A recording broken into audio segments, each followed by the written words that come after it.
Assalamualaikum warahmatullahi wabarakatuh. Perkenalkan, nama saya Rizky Akmalsari, NIM 1422582, kelas D KM 5. Menelisik fenomena gempa Jogja 2006, sesar opak sang alarm alam. Gempa yang terjadi pada tanggal 27 Mei 2006 sekitar pukul 05.53 waktu Indonesia Barat. Gempa berkekuatan 5,9 skala Richter terjadi sekitar 57 detik. Hampir 6.000 jiwa menjadi korban meninggal dunia, terbanyak dari warga Bantul dan Klaten, dan puluhan ribu luka-luka dan kehilangan tempat tinggal. Konon gempa Jogja 2006 disebabkan oleh adanya sesar opak.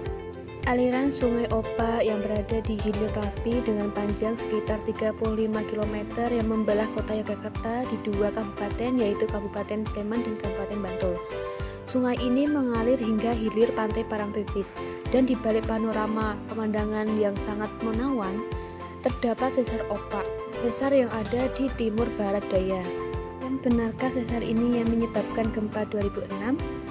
Mengamati singkapan atau patahan opak yang dikaitkan dengan gempa 2006 sehingga disebut sesar yang aktif, yang menurut para ahli dan dari data-data kegempaan itu terkait dengan keberadaan sesar opak ini.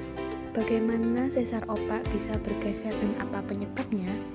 Sesar opak ini punya bidang pergeseran yang berada di tengah-tengah, dan gempa itu terjadi karena ada pergesekan lempengan bumi secara tiba-tiba atau karena ada sebuah potensi energi, kemudian dia terlepas dan terjadilah pergeseran tersebut. Dan benarkah sesar ini yang menyebabkan gempa 2006? Mengamati singkapan atau patahan opak yang dikaitkan dengan gempa 2006 sehingga disebut sesar yang aktif, yang menurut para ahli dan dari data-data kegempaan itu terkait dengan keberadaan sesar opak ini. Dampak dari bencana gempa bumi tersebut mengakibatkan bangunan roboh dan pergeseran tanah seperti di wilayah Ngelepen di Kelurahan Sumberharjo, Prambanan. Di daerah tersebut mengalami pergeseran tanah akibat gempa tektonik, menyebabkan wilayah desa tersebut tidak bisa dihuni dan harus bedol desa, dan membuat kampung baru yang diberi nama New Lepen. LSM Internasional mulai membangun sekitar 80 unit rumah dom. Rumah dom merupakan rumah yang dirancang dengan tahan gempa. Selanjutnya adalah gempa bumi yang berada di Jepang.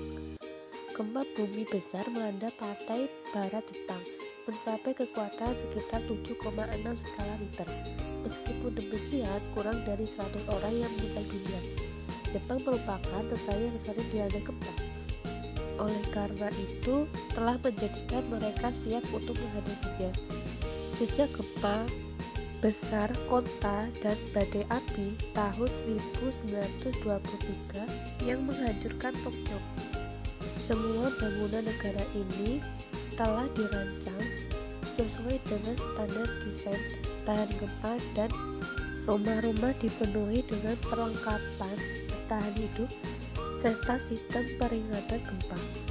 Ketahanan bangunan telah diwajibkan dalam undang-undang Jepang sehingga dapat menahan guncangan tanah yang hebat.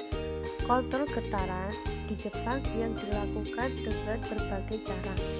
Selanjutnya adalah penanganan dan pencegahan yang dilakukan dari masing-masing negara tersebut. Yang pertama adalah Jepang, instruktur tahan gempa. Jepang memiliki standar bangunan yang sangat ketat, dan untuk memastikan bangunan tahan gempa, sistem peringatan dini. Sistem di Jepang sangat canggih dan dapat mendeteksi terjadinya gempa sebelum gempa itu terjadi, memungkinkan masyarakat untuk segera berlindung. Yang terakhir adalah edukasi dan latihan. Masyarakat Jepang secara rutin mengikuti latihan evakuasi dan edukasi cara berlindung saat terjadi gempa. Selanjutnya ada di Indonesia. Instruktur standar bangunan di Indonesia masih harus ditingkatkan untuk mencapai ketahanan gempa yang lebih baik. Sistem peringatan dini Indonesia memiliki sistem peringatan dini, tetapi masih harus dikembangkan lebih lanjut untuk mencapai efektivitas seperti di Jepang. Yang terakhir adalah edukasi dan latihan. Edukasi dan latihan di Indonesia masih perlu ditingkatkan karena masyarakat belum sepenuhnya paham dengan prosedur latihan dan penanganan gempa. Secara keseluruhan, Jepang lebih unggul dalam penanganan dan persiapan saat terjadi gempa. Seperti yang telah disebutkan, Indonesia masih perlu meningkatkan berbagai aspek ini untuk mengurangi resiko dan dampak gempa. Sekian penjelasan video dari saya. Wassalamualaikum.